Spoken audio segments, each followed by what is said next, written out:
नमस्कार दोस्तों, स्वागत है आपका अपने चैनल गुरुकुल में। तो दोस्तों, आज की इस सेशन में हम आपके लिए एसएससी जीडी 2023-24 के मोस्ट इम्पोर्टेंट क्वेश्चन लेकर आए हैं। अगर दोस्तों आप हमारे चैनल पे नए हो तो चैनल को सब्सक्राइब कर लेना। अगर आपको हमारी वीडियो अच्छी लगे तो वीडियो को लाइक कर देना और अपने दोस्तों के पास भी शेयर कर देना। तो दोस्तों, हम अपना समय बर्बाद न करते हुए चलो अपना पहला क्वेश्चन करते हैं। आपको क्वेश्चन का उत्तर कमेंट सेक्शन में भी देना है। तो हमारा पहला क्वेश्चन आ गया यहाँ पर। आपको बताना है कि किस संधि से प्रथम विश्व युद्ध समाप्त हुआ। तो कौन सा राइट आंसर होगा? किस संधि से प्रथम विश्व युद्ध समाप्त हुआ? ऑप्शन हमारे यहाँ पर है वर्सेल्स की संधि, कार्लिनी की संधि, सेकोरिया की संधि या इनमें से कोई नहीं। तो बताइए चारों में से राइट आंसर कौन सा होगा? प्रथम विश्व युद्ध की समाप्ति किस संधि के बाद हुई थी? तो हम सभी जानते हैं किस संधि के बाद हुई थी? वर्सेल्स की संधि के बाद हुई थी। ए राइट आंसर होगा इसमें आपका। अगला क्वेश्चन करते हैं इसी कड़ी के साथ। आपको बताना है कि इब्न बतूता किसके शासनकाल में भारत आया। तो बताइए कौन सा राइट आंसर होगा इसमें? इब्न बतूता किसके शासनकाल में भारत आया था? ऑप्शन हमारे यहाँ पर है मोहम्मद बिन तुगलक, मोहम्मद शाह रंगीला, मोहम्मद अब्दाली या अकबर। तो बताइए चारों में से राइट आंसर कौन सा होगा? एक यात्री था कौन? Ibn Battuta. तो बताओ वह किसके शासनकाल में आया था भारत? तो इसमें कौन सा राइट होगा आपका? तो इसमें आपको होगा ए राइट आंसर होगा। मोहम्मद बिन तुगलक के शासनकाल में आया था इब्न बतूता। दोस्तों ध्यान में रखना। अगला क्वेश्चन करते हैं इसी कड़ी के साथ हम। आपको नेक्स्ट क्वेश्चन का उत्तर देना है। बताइए कि दूधसागर जलप्रपात कहाँ पर स्थित है? दूधसागर जलप्रपात कहाँ पर स्थित है? ऑप्शन हमारे यहाँ पर है गोकक नदी कर्नाटक में, मांडवी नदी गोवा में, शरावती नदी कर्नाटक में या वराही नदी कर्नाटक में। तो बताओ कौन सा राइट आंसर होगा इसमें? दूधसागर जलप्रपात कौन सी या कहां पर स्थित है और कौन सी नदी पर है? तो हम बताते हैं इसमें राइट क्या होगा।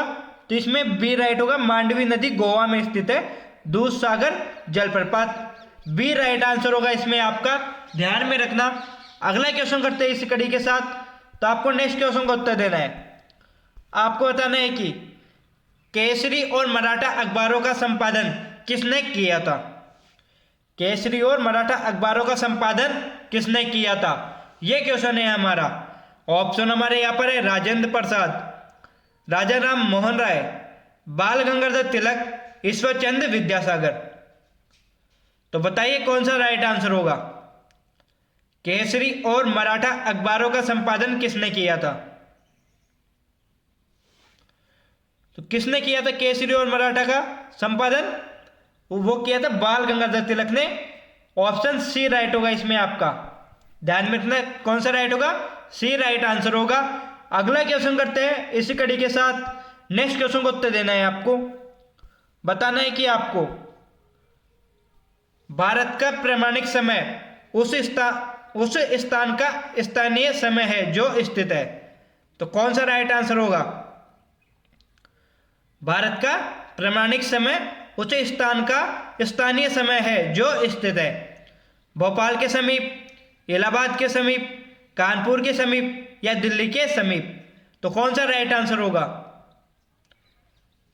दोस्तों आपको क्वेश्चन समझ में नहीं आ रहा तो आपको यह बताना है कि भारत का प्रमाणिक समय, आपको बताना है कि वह कौन सा स्थान है जहां का प्रमाणिक और स्थानीय समय बराबर होते हैं।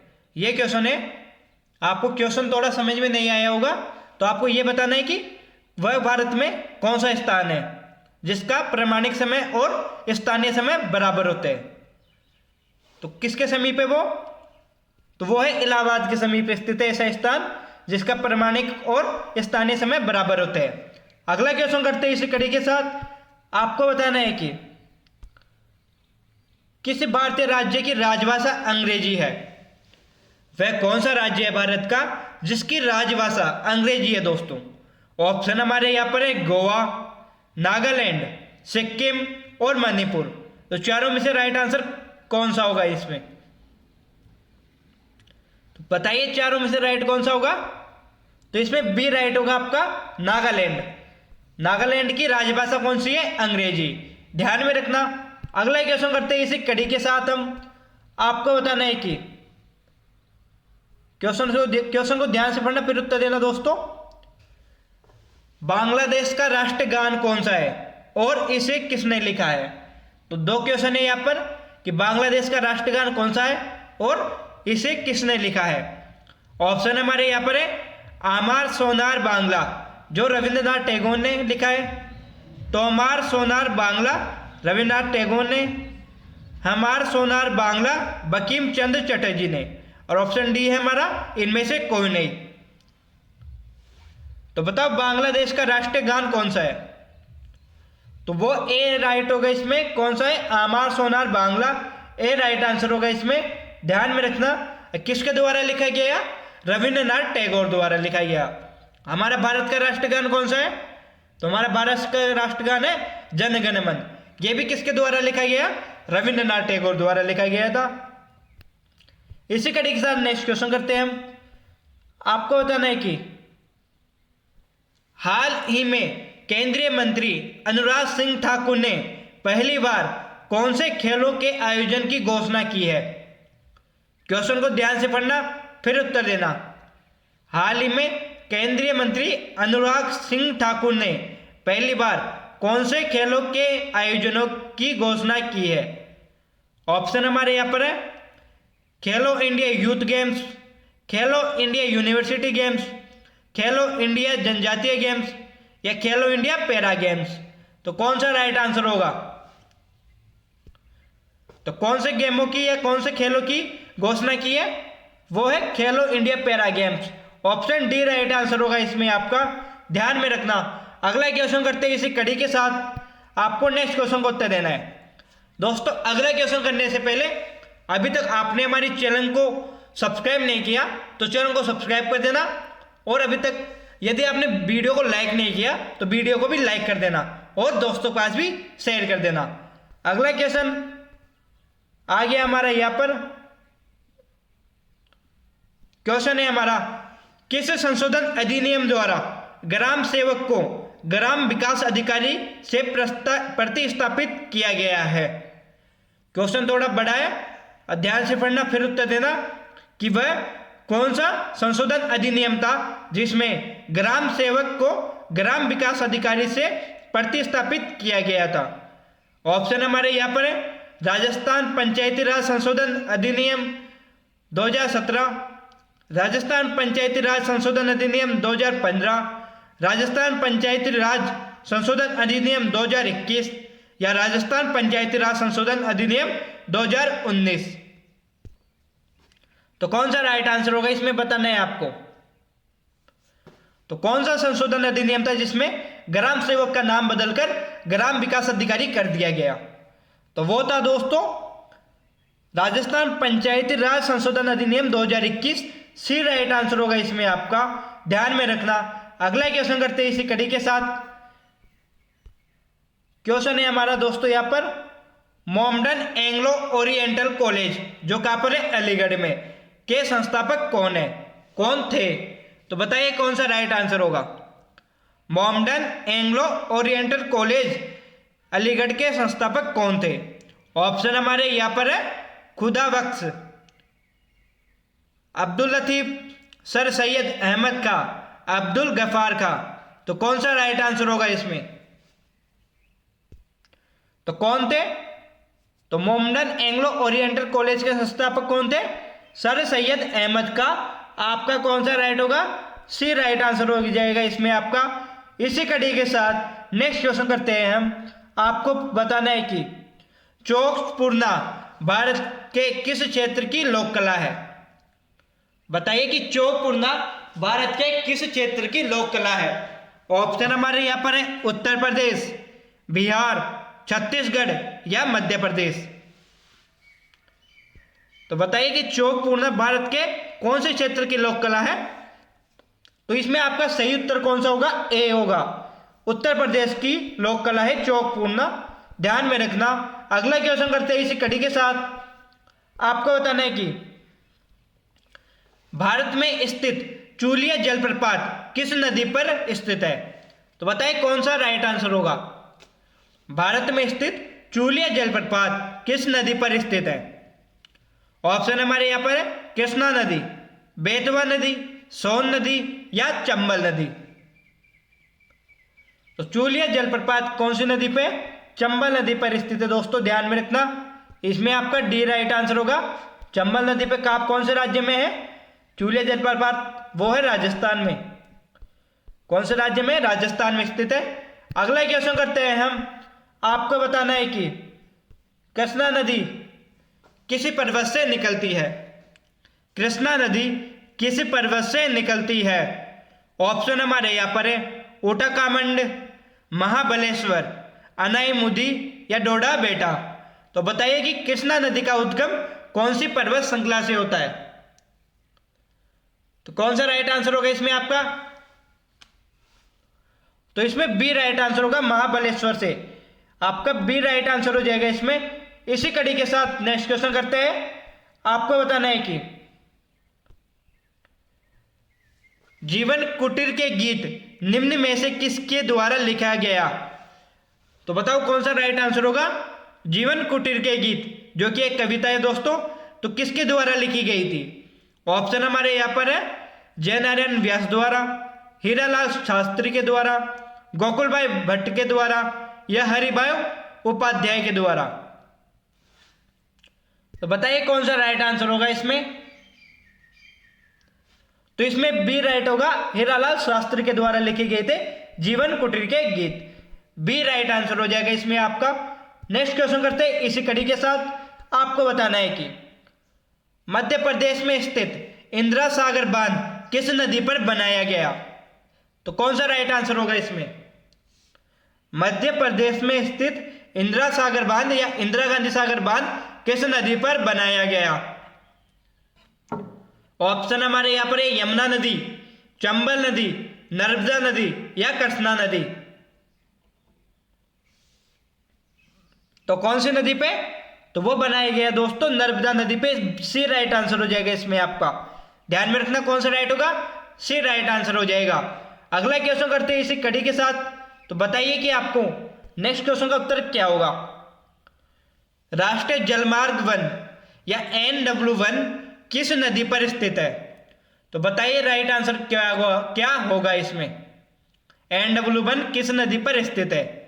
ऑप्शन हमारे यहां पर है गंगा नदी पर, महानदी पर, बराक नदी पर या नर्मदा नदी पर। तो राष्ट्रीय जलमार्ग 1 किस पे है? तो वो है गंगा नदी पर। ए राइट आंसर हो जाएगा इसमें। अगला क्वेश्चन करते हैं। तो हमारा अगला क्वेश्चन आ गया। अभी तक आपने हमारी वीडियो को लाइक नहीं किया तो हमारी वीडियो को लाइक कर दीजिए और नेक्स्ट क्वेश्चन का उत्तर दीजिए। फिर बताइए कि लोहित नदी निम्नलिखित में से किस भारतीय राज्य से होकर बहती है? लोहित नदी निम्नलिखित में से किस भारतीय राज्य से होकर बहती है? ऑप्शन हमारे यहाँ पर उत्तर प्रदेश, मध्य प्रदेश, जम्मू और कश्मीर या अरुणाचल प्रदेश। तो बताइए लोहित नदी किस राज्य से होकर बहती है? तो वो है दोस्तों Arunachal Pradesh. D right answer हो जाएगा इसमें आपका। ध्यान में रखना। नेक्स्ट क्वेश्चन करते हैं इसी कड़ी के साथ। ऑप्शन है हमारा उत्तर प्रदेश राज्य की सीमा किस राज्य से नहीं लगती है? तो आपको बताना है कि उत्तर प्रदेश राज्य की सीमा किस राज्य से नहीं लगती है। ऑप्शन हमारे यहाँ पर है मध्य प्रदेश, पंजाब, छत्तीसगढ़ या हरियाणा। पहले बात करूं दोस्तों कि उत्तर प्रदेश राज्य की सीमा कितने राज्यों से लगती है? तो वो लगती है 8 राज्यों से। इन 8 राज्यों के नाम दोस्तों आपको कमेंट में बताना है। 8 राज्यों के नाम आपको कमेंट में बताना है कि उत्तर प्रदेश राज्य की सीमा कौन कौन से 8 राज्यों से लगती है। तो इसमें कौन सा राइट होगा फिर पहले आपको यह बताना है। तो इसमें आपका बी राइट आंसर हो जाएगा। पंजाब से नहीं लगती उत्तर प्रदेश राज्य की सीमा। 3 राज्य से यहाँ पर दे रखे हैं दोस्तों और 5 राज्य आपको कमेंट में बताना है। ध्यान में रखना। नेक्स्ट क्वेश्चन करते हैं इसी के साथ। आपको बताना है कि प्रतिवर्ष 4 दिसंबर को कौन सा दिवस मनाया जाता है? प्रतिवर्ष 4 दिसंबर को कौन सा दिवस मनाया जाता है? ऑप्शन हमारे यहाँ पर है भारतीय नौसेना दिवस, विश्व एड्स दिवस, विजय दिवस या किसान दिवस। तो बताइए कि प्रतिवर्ष 4 दिसंबर को कौन सा दिवस मनाया जाता है। तो इसमें कौन सा राइट होगा? ए राइट आंसर राइट हो जाएगा, ए राइट आंसर हो जाएगा। कौन सा? भारतीय नौसेना दिवस मनाया जाता है प्रतिवर्ष 4 दिसंबर को। नेक्स्ट क्वेश्चन करते हैं इसी कड़ी के साथ हम। आपको नेक्स्ट क्वेश्चन को उत्तर देना है। बताइए कि तो क्वेश्चन आप सभी को दिख रहा होगा। क्वेश्चन है हमारा, भारतीय संसद किसके मिलने से बनती है? भारतीय संसद किसके मिलने से बनती है? ऑप्शन हमारे यहाँ पर है लोकसभा, राज्यसभा और राष्ट्रपति के मिलने से, लोकसभा और राज्यसभा द्वारा, केवल लोकसभा द्वारा, लोकसभा, राज्यसभा, सर्वोच्च न्यायालय और राष्ट्रपति के द्वारा। तो बताइए कौन सा राइट आंसर होगा इसमें। तो किन किन से मिलकर बनी होती है भारतीय संसद? तो इसमें ए राइट होगा, लोकसभा और राज्यसभा। और तीसरा कौन है? राष्ट्रपति। तो आपका ए राइट आंसर हो जाएगा। अगला क्वेश्चन करते हैं। आपको नेक्स्ट क्वेश्चन को उत्तर देना है कि भारत में परमाणु उत्पादन में सर्वाधिक भागीदारी किसकी है? तो भारत में ऊर्जा उत्पादन में सर्वाधिक भागीदारी है तो किसकी है दोस्तों? ऑप्शन हमारे यहां पर है जल विद्युत की, ताप विद्युत की, सौर ऊर्जा की या परमाणु ऊर्जा की। तो किसकी है दोस्तों? आपको बताना है कि तो हम सभी जानते हैं किसकी है सर्वाधिक भागीदारी, तो वो है ताप विद्युत की। बी राइट आंसर हो जाएगा इसमें आपका। अगला क्वेश्चन करते हैं इसी कड़ी के साथ। आपको बताना है कि अनुच्छेद 356 का संबंध किससे से है? अनुच्छेद या 356 का संबंध किससे है? ऑप्शन हमारे यहां पर है राष्ट्रपति शासन से, वित्तीय आपात से, राष्ट्रीय आपात से या संविधान संशोधन से। तो किससे संबंधित है अनुच्छेद 356? तो वो है दोस्तों राष्ट्रपति शासन से। ए राइट आंसर हो जाएगा इसमें आपका। अगला क्वेश्चन करते हैं हम। तो आपको बताना है कि भारत में सीमेंट उत्पादन में अग्रणी राज्य कौन सा है? भारत में सीमेंट उत्पादन में अग्रणी राज्य कौन सा है? ऑप्शन हमारे यहां पर है राजस्थान, मध्य प्रदेश, तमिलनाडु या गुजरात। तो बताओ कौन सा राइट आंसर होगा इसमें? सीमेंट उत्पादन में अग्रणी राज्य कौन सा है? तो दोस्तों इसका उत्तर भी आपको कमेंट में देना है। कमेंट में इसका उत्तर देना है और यह भी बताना है कि आपको आज की हमारी वीडियो कैसी लगी। तो अगला क्वेश्चन करते हैं हम। आपको बताना है कि 27 दिसंबर 1911 में पहली बार जन गण मन कहां पर गाया गया या पहली बार राष्ट्रगान कहां पर गाया गया था? ऑप्शन हमारे यहां पर है मुंबई, कोलकाता, लखनऊ या गुजरात। तो पहली बार राष्ट्रगान कहां पर गाया गया था? तो वो गाया गया था दोस्तों कोलकाता अधिवेशन में गाया गया था। बी राइट आंसर हो जाएगा इसमें। अगला क्वेश्चन करते हैं। आपको नेक्स्ट क्वेश्चन को उत्तर देना है कि साइमन कमीशन का भारत में आगमन कब हुआ? साइमन कमीशन का भारत में आगमन कब हुआ? ऑप्शन हमारे यहां पर है 1928, 1939, 1938 या 1921। तो बताओ कौन सा राइट आंसर होगा इसमें? साइमन कमीशन भारत कब आया? तो वो आया था 1928 में, 1928 में आया था। और इस कमीशन के विरोध में एक नेता थे दोस्तों। कौन थे वो? लाला लाजपत राय। लाला लाजपत राय इसका विरोध कर रहे थे तो उनके सिर में चोट आ जाने के कारण उनकी मृत्यु हो गई थी। अगला क्वेश्चन करते हैं हम। आपको बताना है कि मेट्रो बांध किस नदी पर बना हुआ है? मेट्रो बांध किस नदी पर बना हुआ है? ऑप्शन है हमारे कावेरी नदी, नर्मदा नदी, कृष्णा नदी या महानदी। तो कौन सा राइट आंसर होगा? अभी तक आपने वीडियो को लाइक नहीं किया तो वीडियो को लाइक कर दीजिए और दोस्तों के पास भी शेयर कर दीजिए। तो बताइए मेट्रो बांध कौन सी नदी पे है? तो वो है कावेरी नदी पे। ध्यान में रखना, ए राइट आंसर हो जाएगा इसमें। अगला क्वेश्चन करते हैं हम। आपको बताना कि गुरु शिखर चोटी किस राज्य में स्थित है? गुरु शिखर चोटी किस राज्य में स्थित है? ऑप्शन हमारे यहाँ पर है राजस्थान, गुजरात, मध्य प्रदेश या उत्तराखंड। तो बताइए गुरु शिखर चोटी किस राज्य में स्थित है? तो कहां पर है गुरु शिखर? तो वो है राजस्थान में। ध्यान में रखना, ए राइट आंसर हो जाएगा। गुरु शिखर चोटी की एक विशेषता है और है विशेषता का दोस्तों कि ये क्या है, अरावली की सबसे ऊंची चोटी है। अरावली की सबसे ऊंची चोटी पूछे तो कौन सी है? गुरु शिखर। इसकी लंबाई बताएगी 1722 मीटर। ये कौन से राज्य में है? राजस्थान में। राजस्थान में भी कहां पर? सिरोही जिले में है। ध्यान में रखना। अगला क्वेश्चन करते हैं हम। आपको बताना है कि सेवराई की पहाड़ियां कहां पर स्थित है? सेवराई की पहाड़ियां कहां पर स्थित है?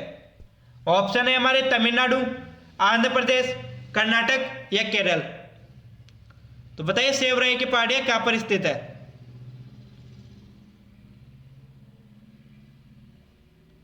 तो इसमें कौन सा राइट आंसर होगा? तो इसमें ए राइट होगा, तमिलनाडु में स्थित है सेवराई की पहाड़ियां। अगला क्वेश्चन करते हैं इसी कड़ी के साथ। आपको नेक्स्ट क्वेश्चन को उत्तर देना है। बताइए कि भारत में सबसे अधिक कोयले के भंडार कहां पर है? भारत में सबसे अधिक कोयले के भंडार कहां पर है? ऑप्शन हमारे यहां पर है गंगा की घाटी में, दामोदर की घाटी में, गोदावरी की घाटी में या सतपुड़ा की घाटी में। तो कौन सा राइट आंसर हो जाएगा? भारत में सबसे अधिक कोयले भंडार कहां पर है? तो वो है दामोदर की घाटी में। आपका बी राइट आंसर हो जाएगा। अगला क्वेश्चन करते हैं इसी कड़ी के साथ। तो बताइए कि अरब सागर की रानी किसे कहा जाता है? अरब सागर की रानी किसे कहा जाता है? लक्षद्वीप को, बेसिन को, सॉरी दोस्तों बेनिस को, कोचीन को या सूरत को। तो बताइए कि अरब सागर की रानी किसे कहा जाता है? तो इसमें कौन सा राइट होगा? तो इसमें सी राइट होगा, कोचीन को कहा जाता है या कोच्चि को। दोनों एक ही बात है दोस्तों, कोचीन या कोच्चि को अरब सागर की रानी कहा जाता है। आपका सी राइट आंसर हो जाएगा। ध्यान में रखना आप इस बात को। नेक्स्ट क्वेश्चन करते हैं हम। आपको बताना कि भारत में लोकसभा का विघटन कौन कर सकता है? भारत में लोकसभा का विघटन कौन कर सकता है? ऑप्शन हमारे यहाँ पर है मंत्रिपरिषद, राष्ट्रपति, प्रधानमंत्री या लोकसभा स्पीकर। तो कौन कर सकता है दोस्तों? तो वो कर सकता है राष्ट्रपति। बी राइट आंसर हो जाएगा इसमें आपका। लोकसभा का विघटन कौन कर सकता है? राष्ट्रपति। अगला क्वेश्चन करते हैं हम। नेक्स्ट क्वेश्चन का उत्तर देना है आपको। निम्न में से सबसे भारी धातु कौन सी है? निम्न में से सबसे भारी धातु कौन सी है? ऑप्शन हमारे यहां पर है पारा, लोहा, निकल या प्लेटिनम। सबसे भारी धातु कौन सी है इसमें? तो वो है दोस्तों कौन सी? प्लेटिनम। आपका डी राइट आंसर हो जाएगा इसमें। अगला क्वेश्चन करते हैं हम। आपको बताना कि तमिलनाडु एवं आंध्र प्रदेश के तट को किस नाम से जाना जाता है? तमिलनाडु एवं आंध्र प्रदेश के तट को किस नाम से जाना जाता है? ऑप्शन है हमारे कोरोमंडल, मालाबार, कोकण या कोई नंद, या इनमें से कोई नहीं। तो किस नाम से जाना जाता है? वो जाना जाता है दोस्तों कोरोमंडल के नाम से। ए राइट आंसर हो जाएगा इसमें आपका। इसी के साथ नेक्स्ट क्वेश्चन करते हैं। अगला क्वेश्चन करने से पहले अभी तक आपने हमारे चैनल को लाइक नहीं किया या चैनल को सब्सक्राइब नहीं किया तो चैनल को सब्सक्राइब कर लीजिए और वीडियो को लाइक कर दीजिए। क्वेश्चन है हमारा, जलियांवाला बाग हत्याकांड में गोली चलाने का आदेश किसने दिया था? जलियांवाला बाग में गोली चलाने का आदेश किसने दिया था? ऑप्शन है हमारे यहां पर है लॉर्ड साइमन ने, रोलेट ने, जनरल डायर ने, लॉर्ड कर्जन ने। तो किसने दिया था दोस्तों? तो इसमें ऑप्शन होगा दोस्तों आपका जनरल डायर ने दिया था गोली चलाने का आदेश जलियांवाला बाग हत्याकांड में। ध्यान में रखना। इसी के साथ नेक्स्ट क्वेश्चन करते हैं हम। आपको नेक्स्ट क्वेश्चन को उत्तर देना है। बताना है कि सूर्य में कौन सा तत्व सर्वाधिक मात्रा में होता है? सूर्य में कौन सा तत्व सर्वाधिक मात्रा में होता है? ऑप्शन है हमारे यहाँ पर नाइट्रोजन, हाइड्रोजन, हीलियम या कार्बन डाइऑक्साइड। तो बताइए कि सूर्य में कौन सा तत्व है जो सर्वाधिक मात्रा में पाया जाता है? तो इसमें कौन सा राइट आंसर होगा इसमें? तो आज में होगा दोस्तों आपका बी राइट आंसर हो जाएगा। हाइड्रोजन तत्व सूर्य में सर्वाधिक मात्रा में पाया जाता है, ध्यान में रखना। अगला क्वेश्चन करते हैं इसी कड़ी के साथ। नेक्स्ट क्वेश्चन को उत्तर देना है। आपको बताना है कि हड़प्पा के खंडहर निम्न में से किस नदी के तट पर पाए जाते हैं? ऑप्शन हमारे यहाँ पर है रावी नदी के, व्यास नदी के तट पर, झेलम के या गंगा के। तो बताइए कि हड़प्पा के खंडहर किस नदी के तट पर पाए जाते हैं? तो वो पाए जाते हैं दोस्तों रावी नदी के तट पर। आपका ए राइट आंसर हो जाएगा इसमें। अगला क्वेश्चन करते हैं इसी कड़ी के साथ। तो बताइए आप, सिरोही राष्ट्रीय पार्क भारत के किस राज्य में स्थित है? सिरोही राष्ट्रीय पार्क भारत के किस राज्य में स्थित है? वो है, ऑप्शन हमारे यहाँ पर है राजस्थान, मणिपुर, गुजरात या महाराष्ट्र। तो बताइए सिरोही राष्ट्रीय पार्क कौन से राज्य में है? तो वो है दोस्तों मणिपुर राज्य में। बी राइट आंसर हो जाएगा इसमें आपका। ध्यान में रखना दोस्तों, इससे पहले मैंने बताया था कि सिरोही जिले की बात करें, सिरोही जिला है दोस्तों कहाँ पर? राजस्थान में, जहाँ पर अरावली की सबसे ऊंची चोटी गुरु शिखर है। पर सिरोही राष्ट्रीय पार्क कहाँ पर है? वो है मणिपुर में। कंफ्यूजन में मत होना दोस्तों। चलो दोस्तों, इसी के साथ आज का हमारे ये सेशन यहीं पर समाप्त होता है। आशा करूंगा आप सभी को हमारा ये सेशन अच्छा लगा होगा। अगर सेशन अच्छा लगा है आपको तो सेशन को लाइक करना, अपने दोस्तों के पास शेयर करना, सेशन को लाइक करना मत भूलना और दोस्तों के पास भी शेयर करना मत भूलना। इसी के साथ हमारे चैनल को सब्सक्राइब करना ना भूलें आप। और अभी तक चैनल को सब्सक्राइब नहीं किया तो सब्सक्राइब कर लीजिए और बेल आइकन को भी क्लिक कर लेना। चलो दोस्तों, जय हिंद, जय भारत, जय श्री राम। आप सभी को हैप्पी मकर संक्रांति दोस्तों।